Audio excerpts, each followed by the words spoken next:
As Tim mentioned, I'm a building biologist, which essentially means I go into people's homes to determine if their house is making them sick. A lot of the work that I do now deals with kids on the spectrum, autistic spectral disorders, kids with allergies, and particularly people with chronic fatigue syndrome. My first introduction to mould occurred as a result of clients with chronic fatigue syndrome.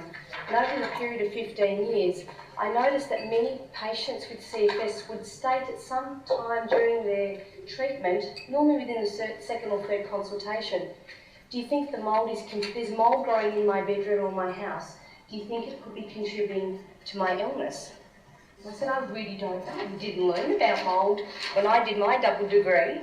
And it was an interesting thing that I didn't think much of until a 35-year-old woman came into the clinic. And she had just been hospitalised twice with pneumonia in the past 12 months. She had severe candida, she had oral and vaginal thrush, she had tinea in her hands and her feet, she was extremely cold, she was diagnosed with chronic fatigue syndrome, she had fibromyalgia, she had everything. And in the second consultation, I asked her about her home. And I said, look, how long have you been in, tell me about the house you live in, how long have you been there? She said, look, I'm living with my brother in Surrey Hills in Melbourne, and I've been there 18 months. I said, well, that's really interesting because you said 18 months ago your symptoms began. She said, yeah, that's an interesting coincidence. I said, well, tell me about the house. Is there any issues with the house in terms of, you know, chemicals or mould or anything? She said, actually, there is a problem with mould. If I put my shoes under my bed, within the next morning there's fur, and that's how she described it, fur growing all over them by the morning. Okay, that's not great. She said, yeah, it's quite damp and musty and there's visible mould in my bedroom and pretty much everywhere in my bedroom. I said, where did that come from? Where is the water coming from? And she said, oh, there's a problem with the gutter on my bedroom side and my brother refuses to fix it because he wants to bulldoze the house in 2 years' time. So he doesn't want to do any renovations or maintenance.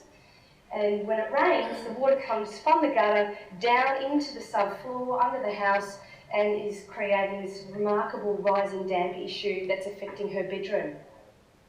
And I said, well, forget pretty much everything I've given you and the shopping bags full of stuff I've given you. You need to get that assessed immediately and I'll look into it.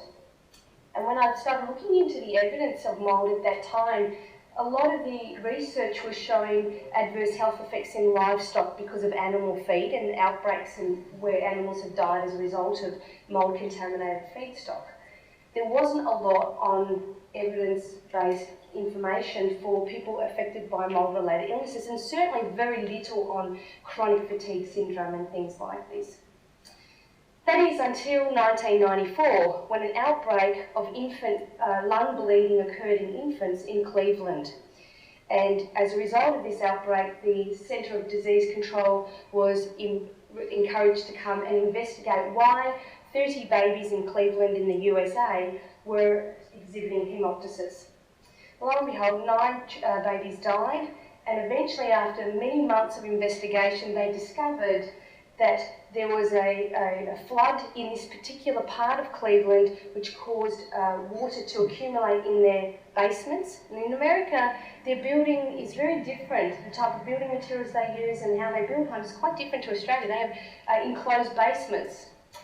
And water had got into the basement, and because the return air vent was in the actual basement, it was drawing air from the basement into the rest of the house, because of course it's quite cold in several parts of America, so that makes sense to do that. But unfortunately, because there was water there, within 24 hours, whatever microbes are sitting there in the basement area, it enables Stachybotrys, a type of fungi, to start proliferating and germinating and releasing spores and hyphae fragments, etc., which got into the HVAC system, and babies that were sleeping closest to the diffusers and the floor registers were the ones who were most susceptible to the lung bleeding.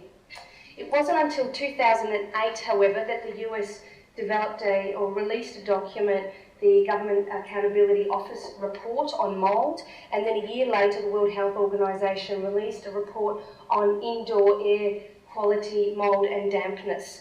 And that really set the scene for adverse health effects associated with mould and adverse health outcomes in patients and humans.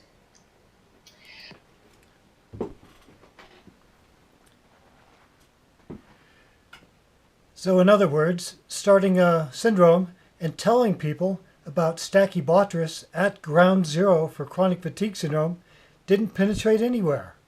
It made no difference at all. And even to this day, they think, well, chronic fatigue syndrome, we don't know anything about that. The documents showing that toxic mold actually started the syndrome don't mean anything to us.